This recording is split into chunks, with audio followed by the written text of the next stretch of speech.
नमस्कार, बिहार तक देख रहे हैं आप और आपके साथ मैं हूं आशीष अभिनव। बिहार तक के खास कार्यक्रम महारथी में आप तमाम दर्शकों का स्वागत है। आज महारथी के इस खास कार्यक्रम में हमारे साथ वो शख्स हैं जिनकी एक आवाज पर गांधी मैदान भर गया और गांधी मैदान जैसे ही भरा, मीडिया चैनलों से लेकर तमाम प्रगतिशील लोगों के भी कान खड़े हो गए कि आखिर वो कौन सा ऐसा शख्स है जिसने गांधी मैदान भर दिया और जिसकी एक आवाज पर इतने सारे लोग जुट गए। एक पार्टी बनाते हैं, बिहार में एक नई पार्टी का भी जन्म होता है और अपने जो इनके लक्ष्य हैं उस लक्ष्य की तरफ ये आगे बढ़ते हुए पार्टी का ऐलान करते हैं और इस बार विधानसभा चुनाव में उतरने की तैयारी है। अब तक आप परिचित हो चुके हैं। हम स्वागत करते हैं आईपी गुप्ता का। सर, स्वागत है आपका बिहार तक studio. Thank you very much.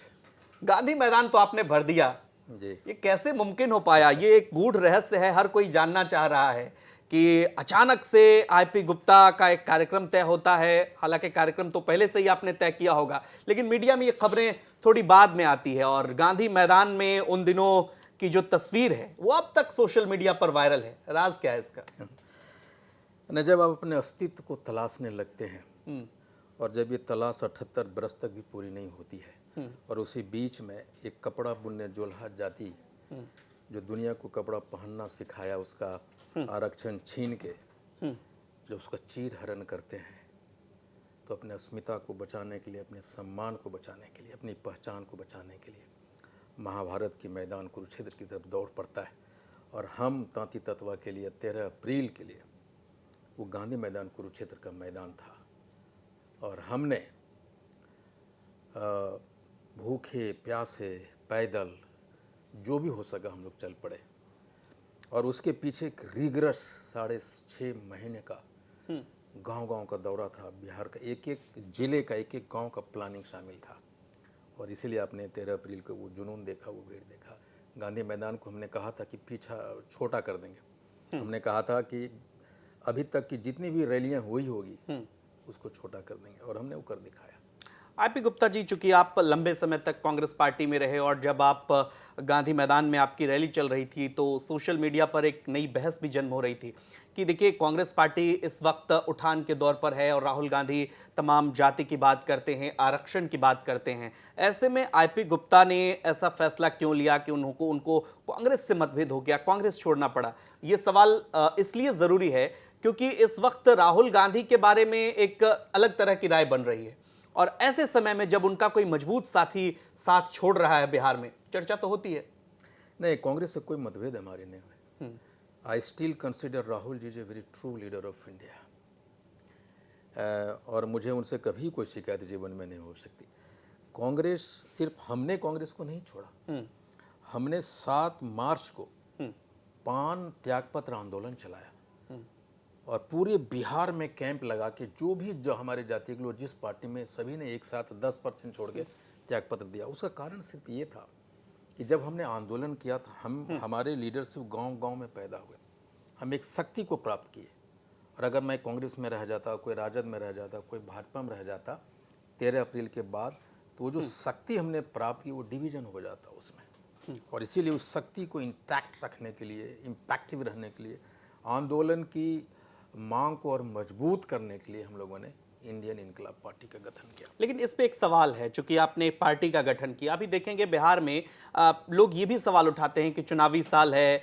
अभी तो हालांकि आरसीपी सिंह चले आए प्रशांत किशोर के साथ, शिवदीप लांडे की भी पार्टी है, आपकी भी पार्टी है, तमाम छोटे छोटे एलिमेंट्स हैं और जब कॉमन उद्देश्य एक हो किसी गठबंधन के साथ आपका, तो फिर पार्टियां बनाने की नौबत क्यों आती है? हमें देखिए, बात ये मैं कहता हूँ, बाकी जो पार्टियों का आपने नाम लिया ना, आंदोलन से निकली हुई पार्टी और आंदोलन से निकले हुए लोग वो बिल्कुल अलग होते हैं। शिवदीप लांडे जी की पार्टी या अभी जो विलय कर गया आरसीपी, उनकी पार्टी कोई आंदोलन से नहीं निकला।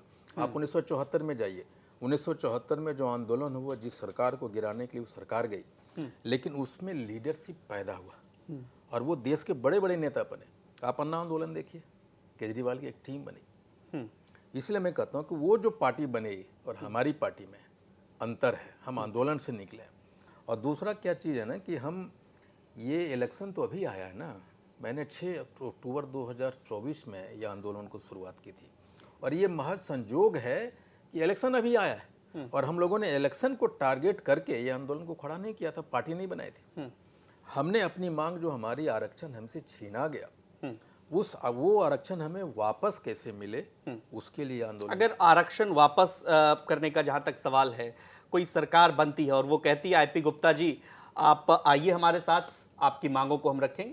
सपोज करिए अभी एनडीए की सरकार है, आगे अगर एनडीए की सरकार बनती है या तेजस्वी जी की सरकार बनती है, तो आप जाएंगे किस गठबंधन को प्रेफर करेंगे? नहीं, मैंने शुरू से कहा है कि जो हमारे आरक्षण के मांग के साथ खड़ा होगा, हम उनके साथ खड़े हैं। लेकिन एक आइडियोलॉजी होती है, ये सवाल फिर आपके कोई आइडियोलॉजी नहीं है हमारा।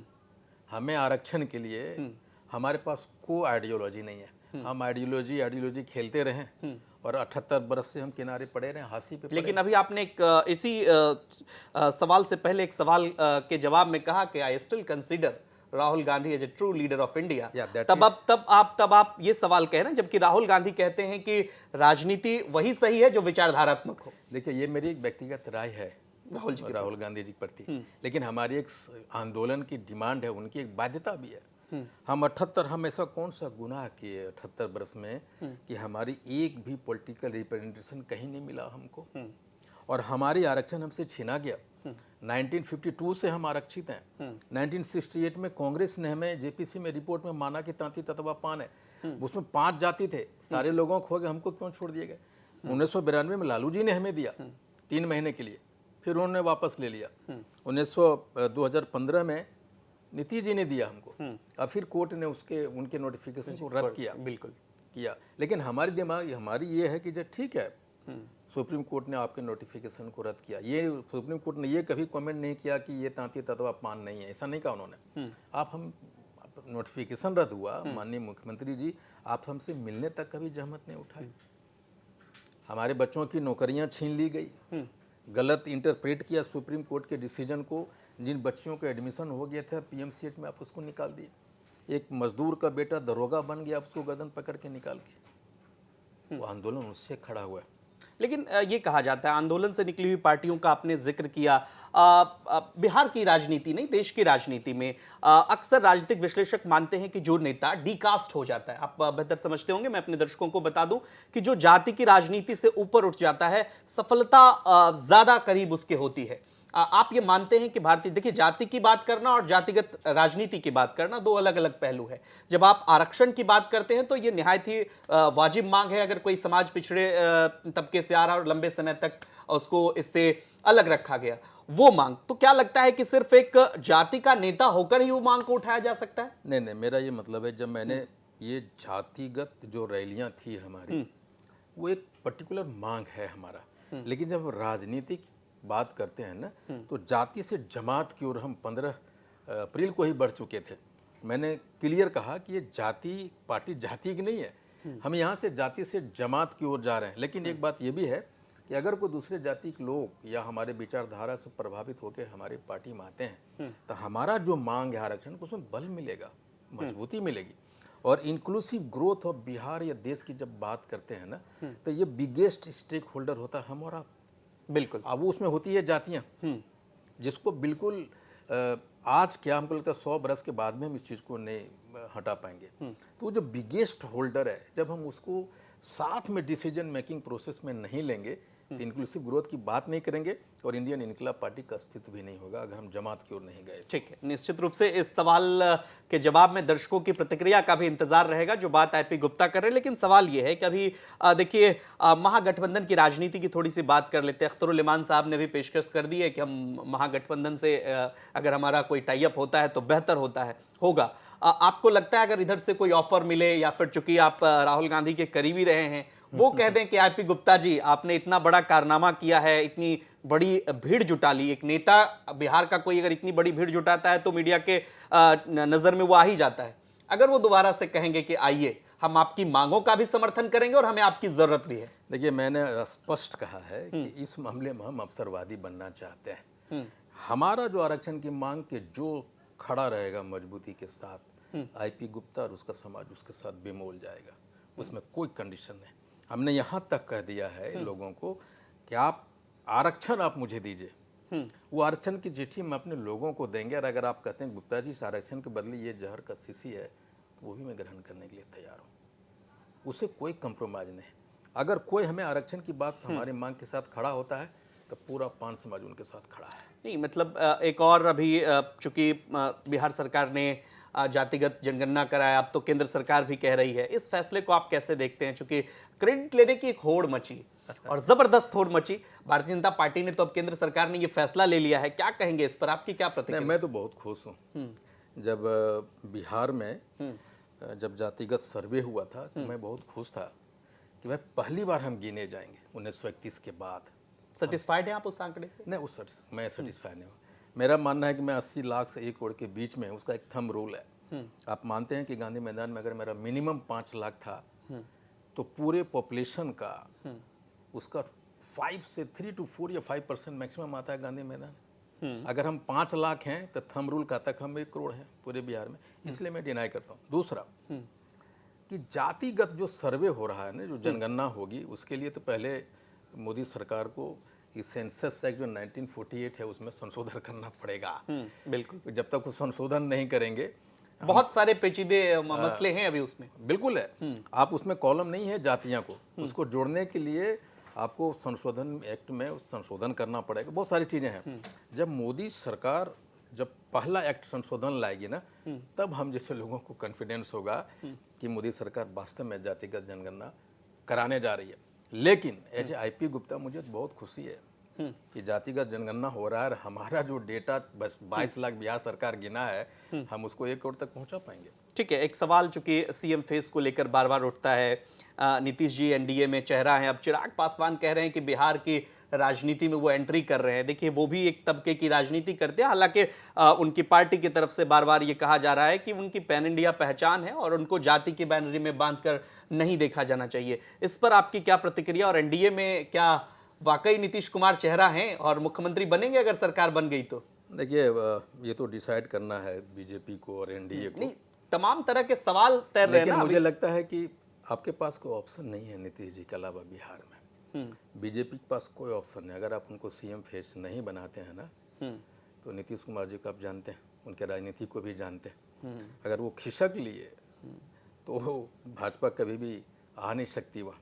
इसलिए सीएम फेस भाजपा की मजबूरी है, नीतीश कुमार जी को मानना पड़ता है।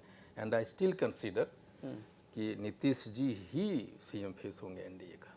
इसमें कहीं कोई दर्द कोई दो रहा, हमको शक नहीं है। चलिए, और उसी तरह इंडिया में मुझे कोई शक नहीं है कि तेजस्वी ही होंगे सीएम फेस, बाकी कोई नहीं है, यही 2 फेस हैं।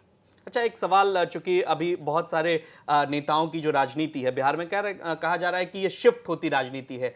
तेजस्वी यादव, लालू प्रसाद यादव की राजनीति तेजस्वी यादव की तरफ शिफ्ट हो गई। दूसरी तरफ अगर दूसरी पार्टी में अगर आप देखें, रामविलास जी की राजनीति चिराग की तरफ शिफ्ट हो गई। मुकेश सहनी है, युवाओं की नई फौज तैयार हो रही है बिहार में।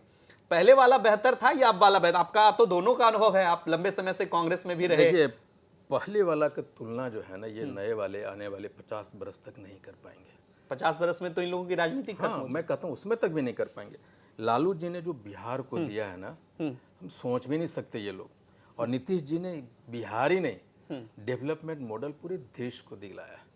लेकिन आपके इस जवाब पे लोग कहेंगे कि आईपी गुप्ता दोनों गठबंधन में अपना ऑप्शन खुला रखना चाहिए। नहीं, देखिए, मैं I am out spoken and I always telling this कि राहुल जी, लालू जी की बिहार में जैसे आईपी गुप्ता को अगर मुंह में आवाज है तो definitely this credit goes to Lalu Yadav. मैं अपने गांव की अगर कहानी बताऊंगा तो वो जीवन पर्यंत लालू जी की, इसके लिए मैं धन्यवाद दूँ। सोशल जो चेंज आया ना बिहार में, credit goes to Lalu Yadav ji. और अगर डेवलपमेंट मॉडल की बात करें, entirely credit goes to Nitish Kumar ji. And you will agree with me कि नीतीश कुमार जी के बहुत सारे स्कीम्स को केंद्र सरकार ने डुप्लीकेट किया है। वो पहले बिहार से चला था, बाद में मोदी जी ने उसको अपनाया है। चलिए, आप तो दोनों तरफ से निशाना साध रहे हैं। एक आखिरी सवाल, चूंकि बार बार जब भी चुनाव आते हैं ये सवाल सबकी जहन में उठता है और बनता भी है थर्ड फ्रंट, लेकिन उसका कुछ हो नहीं पाता है। आपको लगता है कि 25 में बिहार में कोई थर्ड फ्रंट बनेगा? चूंकि आप जैसे लोगों की छोटी छोटी कई पार्टियों का मैंने जिक्र किया, वो तमाम ऐसी पार्टियां हैं जो एक बड़े भूमिका के तौर पर अलग अलग क्षेत्र में उनका अलग अलग प्रभाव है। जैसे आप अपने ही जाति के बारे में भी बता रहे थे, थर्ड फ्रंट की संभावना देख रहे हैं आप? बिल्कुल नहीं, बिल्कुल थर्ड फ्रंट नहीं है बिहार में। और वो थर्ड फ्रंट कभी हो सकता है जब ओवैसी साहब ओवैसी ने तो आज महागठबंधन की तरफ से पेश चले गए ना, ओवैसी साहब, पीके या हम, अगर ये तीनों एक साथ आते हैं तब थर्ड फ्रंट की वो बात हो सकती है, बाकी थर्ड फ्रंट की बात नहीं हो सकती। लेकिन अगर मैं, पीके जी, पीके साहब और ओवैसी अगर एक बात फ्रंट हुई में, है इस विषय में नहीं नहीं मैं सोचा भी नहीं, लेकिन अगर ऐसा मान लीजिए हम तीनों का अगर ऑप्शन नहीं आए तो हम तो खेल बिगाड़ प्रशांत किशोर से कभी बात हुई है उनके राजनीतिक नहीं, उन्होंने कॉल किया था हमको, टेलीफोनिक बात हुई थी, लेकिन the kind of politics PK is doing, IP Gupta doesn't agree with that. मुझे लगता है किस जगह पर असहमत हैं आप? देखिए, वो आप अगर शुरुआती दौर से देखें हैं तो पीके साहब लगातार डिविएट होते चले जा रहे हैं। अस्थिरता नहीं है ना सोच में, जब सोच में अथवा स्थिरता नहीं तब दिशा विहीन हो जाते हैं, दिशाहीन हो जाते हैं। He is not focused, track पे नहीं है प्रशांत की राजनीति। कंफ्यूज्ड है वो।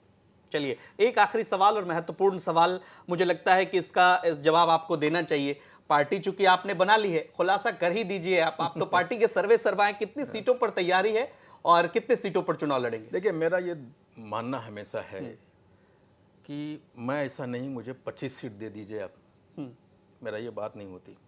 मेरा बात ये होती कि लेट अस डिस्कस। किससे डिस्कस करें? नहीं, दोनों पार्टियों से जो भी हमारे साथ आएंगे कि भाई मुझे उतना सीट आप दीजिए जितना सीट मैं आपको जिता सकता हूं आपके लिए। तो आपने वो 25 का जो आंकड़ा रखा है, आपके मन की बात है या नहीं, ये 25 का आंकड़ा मैं कहता हूं, मैं 140 विधानसभा सीटों में मेरी 10,000 से लेकर 80,000 तक हमारी वोट्स हैं। आप उसमें कौन मैं जीत सकता हूं कॉम्बिनेशन, अगर उनको लगता है कि मैं 25 जीत सकता हूं, if you agree then give us. आप अपने पास रख के 15 हार जा रहे हो, सीट रखने के मतलब उसका मतलब क्या है? अगर आपको लगता है कि मैं 15 ही जीत सकता हूं या 10 ही जीत सकता हूं तो I am agree, no problem. लेकिन लेट अस डिस्कस कि आप खाली सीट लेने के होड़ में मत रहिए, चाहे जो भी पार्टी रहे। आप कहते हैं कि आप खुला बोलते हैं, दोनों गठबंधन में से किस गठबंधन का पलड़ा भी भारी लग रहा है? आप मुझे फंसा नहीं सकते क्योंकि आप खुला बोलते हैं। लेकिन मैं सिर्फ इतना बोलता हूँ एक चीज आपको कि इलेक्शन में एक वोट होता है फेस वैल्यू का और एक वोट वो होता है मैनेजमेंट का, वोट मैनेजमेंट। और इस दोनों चीज में एनडीए आगे है, इसमें कहने में कोई दिक्कत नहीं, क्योंकि जब वो डिसाइड करता है तो फेस को देखता है और उसका मैनेजमेंट बेहतर है, इसमें कोई दो राय नहीं, ये तो मानना पड़ेगा आपको। ये जब आप फेस वैल्यू, आपको नहीं लगता मैनेजमेंट से जुड़ा हुआ जब भी हम सवाल करते हैं तो सवाल थोड़ा आर्थिक पक्ष पर ज्यादा फोकस्ड हो जाता है? देखिए, it's not the financial background you have. Communist वाले तो मैनेजमेंट करते हैं बिना पैसे का भी। वो जीतते कहाँ हैं? मैं भी मैनेजमेंट किया हूँ ना, बिना पैसे का। गांधी मैदान जीता है, 19 तो जीते हैं ना वो। अभी 12 सांसद, 12 विधायक सीपीएम के है ना, जीते हैं ना और वो, 2 सांसद भी जीते हैं ना वो लोग, बिल्कुल। उनके पास कहाँ पैसा है? तब मैनेजमेंट का मतलब ये नहीं कि how much resources you have. Management का मतलब ये है कि आप मास मैनेजमेंट, वोट मैनेजमेंट कैसे करते हैं, ये जरूरी है। दूसरा चीज़ ये है कि आप हमेशा उनको चेहरा बनाइए जो मास के साथ कनेक्टेड, वेदर ही और सी हैज मनी और नॉट। लेकिन अगर कनेक्टिविटी है, एक्सेसिबल है, तो आप उनको दीजिए, चाहे उसके पास पैसा होना, लीडरशिप क्वालिटी होना चाहिए। लेकिन हमारे यहाँ दूसरा सिस्टम है और इसलिए हम अगर हारते हैं तो सिस्टम कुछ और है। एक रैपिड फायर है सर, 4 नेताओं के नाम मैं बता रहा हूं, आपको एक शब्द में उनके उत्तर देने हैं। पप्पू यादव, क्या कहेंगे? Good human being. Good human being. Kanhaiya Kumar. Kanhaiya Kumar बोलते अच्छा है। नेता कैसे? उनको उस पर भी उतरना बाकी है। प्रशांत किशोर।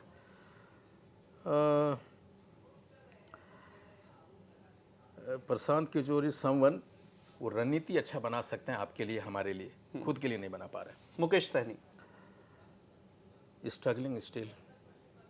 वो भी आप ही की तरह आरक्षण की मांग कर रहे हैं, निषाद आरक्षण? नहीं, हमारा उनका अंतर है, वो इंक्लूड करने की बात कर रहे हैं और मैं कह रहा है कि हमें हमारा आरक्षण वापस दो।